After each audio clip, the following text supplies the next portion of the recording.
Hello സുഹൃത്തുക്കളെ, നമ്മളിന്ന് പുതിയ ഡിഷാണ് ഉണ്ടാക്കുന്നത്. ബട്ടർ ഗാർലിക് എഗ് എന്ന് പറഞ്ഞ പുതിയ ഡിഷാണ് ഉണ്ടാക്കുന്നത്. അതിനുവേണ്ടി 4 മുട്ടയാണ് നമ്മൾ എടുത്തിരിക്കുന്നത്. അപ്പം നമുക്കിതൊരു ബൗളിലോട്ട് പൊട്ടിച്ചൊഴിക്കാം.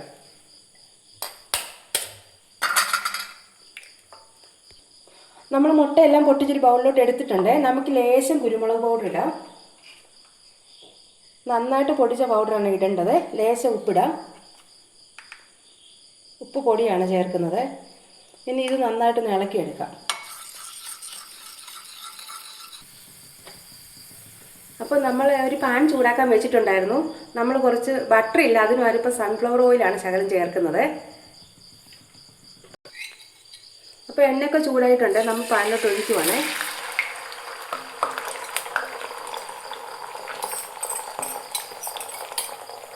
നമുക്കിതൊന്ന് ചിക്കി എടുക്കാം.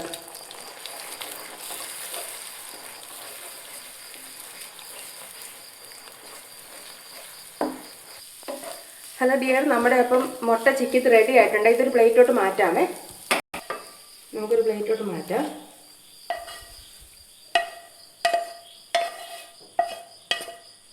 നമ്മളിനി ആ പാൻ തന്നെയാണ് വെച്ചേക്കുന്നത്. ലേശം സൺഫ്ലവർ ഒഴിക്കാം. എന്നിട്ട് നമുക്ക് ചിക്കി വെച്ചിരിക്കുന്ന ഗാർലിക് ഇടാം. ഇതൊന്ന് ചെറുതായിട്ടൊന്ന് ചൂടായി വരണം. അപ്പോൾ നമ്മുടെ ഗാർലിക് ഒക്കെ ഒന്ന് ചൂടായി വന്നിട്ടുണ്ട്, ചെറുതായിട്ടൊന്ന് മൂത്തിട്ടുണ്ട്. അപ്പോൾ നമ്മളത് ഇത്രയും പാലാണ് ചേർക്കുന്നത്.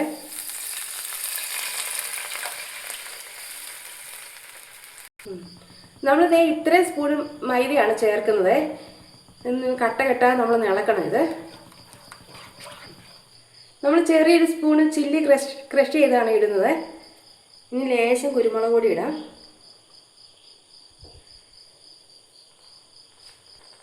നമ്മളൊരു പൊടിക്ക് ഗരം മസാലയും കൂടി ചേർക്കുന്നുണ്ട്. ഇതിടുമ്പോൾ നല്ല ടേസ്റ്റാണ്. ഇതിനാവശ്യത്തിനുള്ള ഉപ്പ് പൊടിയാണ് ചേർക്കുന്നത്. മറ്റേ മുട്ടയ്ക്ക് നമ്മൾ ചെറിയ ഉപ്പ് ചേർത്തിട്ടുണ്ടായിരുന്നു. നമ്മൾ ലേശം ചില്ലി പൗഡർ ചേർക്കുന്നുണ്ട്, ഒരു കളറിന് വേണ്ടിയിട്ടാണ്. ഇപ്പോൾ ഇതെല്ലാം റെഡി ആയിട്ടുണ്ട്. നമ്മൾ ഇനി നേരത്തെ റെഡിയാക്കിയ മുട്ട ചേർക്കുവാണ്.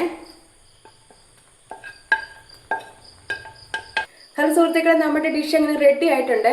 നല്ല അടിപൊളി ടേസ്റ്റാണ് ഇതിന്. എല്ലാവരും ട്രൈ ചെയ്ത് നോക്കണം. ഒരു പ്രാവശ്യം ഉണ്ടാക്കുന്നവർ വീണ്ടും വീണ്ടും ഇത് കഴിക്കാൻ ആഗ്രഹിക്കും.